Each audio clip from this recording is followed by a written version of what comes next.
Hello दोस्तों, स्वागत है आपके अपने यूट्यूब चैनल दीक्षा स्टडी में। आज हम क्लास 10th के बायोलॉजी के 2024 के लिए बहुत ही इम्पोर्टेंट क्वेश्चन लेकर आए हैं। 30 महत्वपूर्ण क्वेश्चन जो आपके एग्जाम के दृष्टि से बहुत ही बढ़िया होगा दोस्तों। तो चलिए दोस्तों शुरुआत करते हैं, लेकिन आप सबसे पहले वीडियो को पूरा देख ले। चैनल पर नए हो तो चैनल को सब्सक्राइब करें, लाइक करें और अपने दोस्तों में शेयर करें। तो चलिए दोस्तों शुरुआत करते हैं। पहला क्वेश्चन है हमारे पास। पहला क्वेश्चन है कि निम्न में परजीवी पादप का उदाहरण है, यानी आपको बताना है इसमें से कि निम्न में से कौन सा परजीवी पादप का उदाहरण है। तो आप जानते होंगे कि पादप के मतलब पेड़ पौधा आ जाएंगे इसमें। पादप के मतलब हो जाएंगे पेड़ पौधे, इसमें आ जाएंगे दोस्तों। तो चलिए आपको बताना है इसमें का आंसर क्या होगा। तो आंसर हो जाएगा दोस्तों, इसका जो आंसर हो जाएगा कसकुट्टा हो जाएगा। इसका कसकुट्टा मतलब कि अम्बरवेल।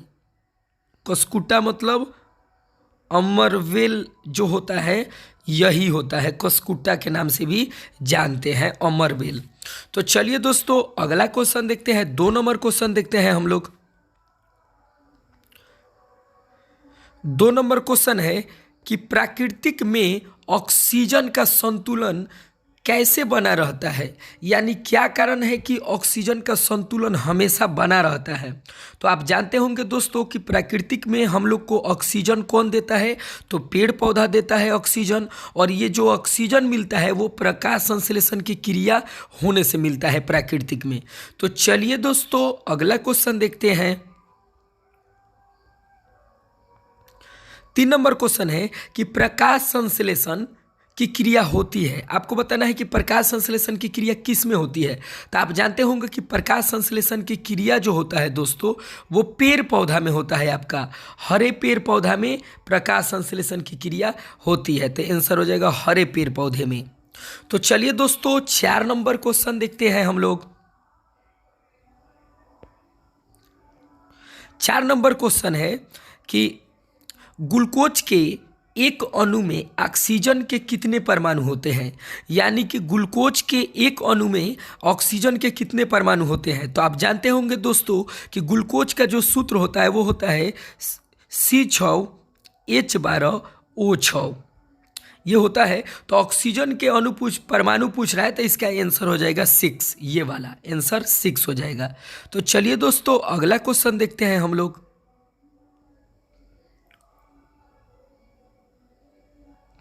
अगला क्वेश्चन है दोस्तों कि मनुष्य और अन्य मांसाहारी जीव निम्नलिखित में से किसका पाचन नहीं कर पाते हैं। आप जानते होंगे कि प्रोटीन के भी पाचन करते हैं, वसा के भी पाचन करते हैं, लेकिन सेलुलोज का पाचन नहीं करते हैं। तो आंसर हो जाएगा सी, आंसर हो जाएगा ये क्वेश्चन का। दोस्तों बायोलॉजी के बहुत ही इंपॉर्टेंट क्वेश्चन है, आप इसको एक बार अच्छा से जरूर देख लें। अगला क्वेश्चन है मनुष्य के मुख गुहा में कितने जोड़े लार की ग्रंथियां पाई जाती है। तो आप जानते होंगे कि मनुष्य में 3 जोड़ी लार की ग्रंथि पाई जाती है दोस्तों। चलिए 7वां नंबर क्वेश्चन देखते हैं हम लोग। 7वां नंबर क्वेश्चन है कि स्वपोषी के लिए क्या आवश्यक है, आपको बताना है। तो स्वपोषी मतलब कि पेड़ पौधे स्वपोषी के अंतर्गत आते हैं पेड़ पौधे। तो पर्णहरित जरूरी है, सूर्य के प्रकाश भी जरूरी है और कार्बन डाइऑक्साइड भी जरूरी है। तो इसका आंसर हो जाएगा इनमें से सभी। स्वपोषी मतलब हरे पेड़ पौधे जो स्वयं भोजन बनाते हैं। तो स्वयं भोजन बनाने के लिए इनमें से सभी की जरूरत पड़ेगा, इसलिए आंसर हो जाएगा इनमें से सभी। चलिए दोस्तों तो हम लोग क्वेश्चन देखते हैं आपका 8 नंबर कि प्रकाश संश्लेषण की क्रिया में ऑक्सीजन बाहर निकलता है। तो प्रकाश संश्लेषण के जो क्रिया होता है उसमें ऑक्सीजन आपका CO2 से बाहर निकलता है, कार्बन डाइऑक्साइड से, याद रखेंगे। चलिए दोस्तों 9 नंबर क्वेश्चन देखते हैं।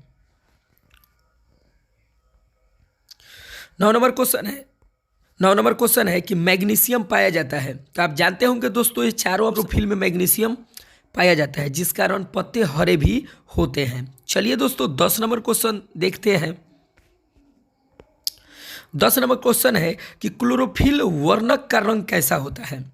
आप जानते होंगे कि क्लोरोफिल के कारण पत्ते हरे होते हैं, तो उसका रंग हरा ही होता है। तो चलिए दोस्तों अगला क्वेश्चन देखते हैं। 11 नंबर क्वेश्चन है दोस्तों कि कवक में पोषण की कौन सी विधि होती है। तो आप जानते होंगे कि कवक में जो पोषण की विधि होता है वो मृतजीवी पोषण होता है। चलिए दोस्तों अगला क्वेश्चन देखते हैं।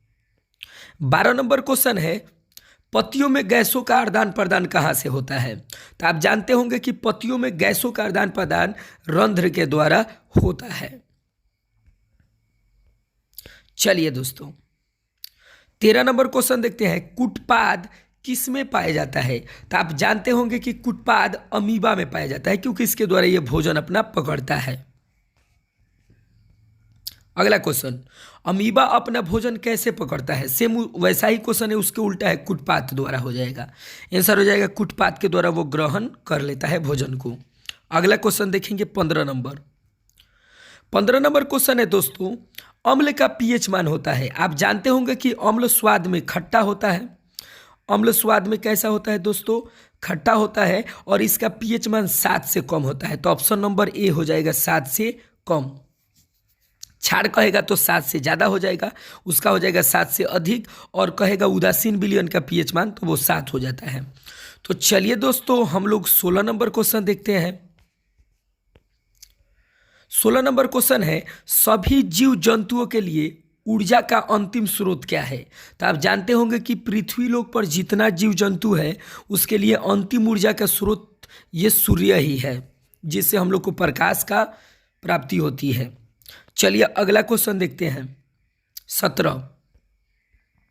17 क्वेश्चन है कि ग्लूकोज का रासायनिक सूत्र निम्नलिखित में कौन है। तो नीचे ऑप्शन में है दोस्तों, ये ग्लूकोज का सूत्र आप पढ़े होंगे कि ये अभी आपको हम ऊपर वाले क्वेश्चन में बताए थे कि C6H12O6 होता है। ऑप्शन नंबर सी हो जाएगा। चलिए 18 नंबर क्वेश्चन देखते हैं। अमीबा में अधिकांश पोषण कैसे होता है। तो अमीबा में अधिकांश जो पोषण की विधि होती है वो अंतःग्रहण होता है दोस्तों, अंतःग्रहण द्वारा। बहुत ही इंपॉर्टेंट क्वेश्चन है, देख लेंगे। चलिए 18 हो गया। 19 नंबर देखते हैं। 19 नंबर क्वेश्चन है कि किसकी उपस्थिति के कारण पौधे का रंग हरा होता है। अभी बताया गया है कि क्लोरोफिल के कारण। चलिए दोस्तों 20 नंबर क्वेश्चन, हाइड्रा में क्या पाया जाता है। तो आप जानते होंगे कि हाइड्रा में स्पर्शक पाया जाता है। अगला क्वेश्चन 21 नंबर, मनुष्य के शरीर के सबसे बड़ी ग्रंथि क्या है। तो आप जानते होंगे कि मनुष्य के सबसे बड़ी ग्रंथि है वो जो यकृत है, लीवर। चलिए अगला क्वेश्चन देखते हैं। आप जानते होंगे दोस्तों ये जो एंड्रिनल है ये किडनी के ऊपर पाई जाने वाला ग्रंथि होता है। जो किडनी होता है उसके ऊपर, दोनों किडनी के ऊपर ये ग्रंथि होता है जिसको एंड्रिनल ग्रंथि कहते हैं। बहुत ही बढ़िया क्वेश्चन है ये। 22 नंबर क्वेश्चन, स्वपोषी पोषण के लिए आवश्यक है। तो आप जानते होंगे कि स्वपोषी पोषण जो है पेड़ पौधा में होता है। अब पेड़ पौधा में क्या क्या चाहिए, क्लोरोफिल, कार्बन डाइऑक्साइड, जल भी चाहिए, और सूर्य के प्रकाश। तो आंसर हो जाएगा इनमें से सभी, सब चाहिए। चलिए 23 नंबर क्वेश्चन देखते हैं। दांत के ऊपरी परत को क्या कहते हैं। तो इनामेल कहते हैं दोस्तों। बहुत ही बढ़िया क्वेश्चन है, कई बार पूछा गया है, इनामेल कहते हैं। चलिए 24 नंबर क्वेश्चन देखते हैं। मानव आहार नाल का सबसे लंबा भाग क्या है, यानी भाग होता है। तो आप जानते होंगे कि मानव आहार नाल के सबसे लंबा भाग छोटी आंत होता है, जिसको छोटी अतरी भी बोलते हैं। चलिए दोस्तों 25 नंबर क्वेश्चन देखते हैं।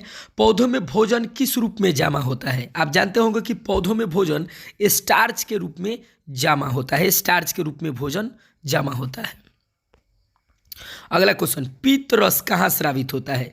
आप जानते होंगे कि पीत रस यकृत में स्रावित होता है। अगला क्वेश्चन 27 नंबर, स्वपोषी कौन है। तो इसमें से स्वपोषी कौन है, मछली नहीं है, कीट नहीं है, अमीबा नहीं है, ये पेड़ पौधे हैं जो स्वयं भोजन बना लेते हैं, जो स्वयं भोजन बना लेते हैं। चलिए 28 नंबर क्वेश्चन देखते हैं। मनुष्य के आहार नाल में अवशोषी अंग क्या है? तो आप जानते होंगे कि मनुष्य में आहार नाल के अवशोषी अंग अपेंडिक्स होता है। बहुत ही बढ़िया क्वेश्चन है, आप देख लेंगे। अपेंडिक्स होता है। चलिए 29 नंबर क्वेश्चन देखते हैं। हम लोग 29 नंबर क्वेश्चन देखते हैं। 29 नंबर क्वेश्चन है कि निम्नलिखित में कौन ट्रिप्सिन एंजाइम का कार्य करता है? तो प्रोटीन का पाचन ट्रिप्सिन एंजाइम का कार्य करता है, ट्रिप्सिन एंजाइम का। चलिए 30 नंबर क्वेश्चन देखते हैं दोस्तों। मुख गुहा में आहार का कौन सा भाग पाचन होता है? तो आप जानते होंगे कि मुख के अंदर आहार का, कार्बोहाइड्रेट का पाचन होता है। तो इसी के साथ हम लोग वीडियो को समाप्त करते हैं दोस्तों, क्योंकि 30 को क्वेश्चन हो गया। आप इसको देखेंगे, इसका पार्ट 2 भी आएगा। बायोलॉजी के इस बार के लिए बहुत ही बढ़िया क्वेश्चन होगा। इसमें हम पूरा किताब के इंपॉर्टेंट क्वेश्चन को लिए हैं, जो पार्ट 2 का आप इंतजार कर सकते हैं। दूसरा वीडियो आएगा, जब के लिए आप चैनल को जरूर सब्सक्राइब करें, लाइक करें और शेयर करें अपने दोस्तों में। तो चलिए दोस्तों।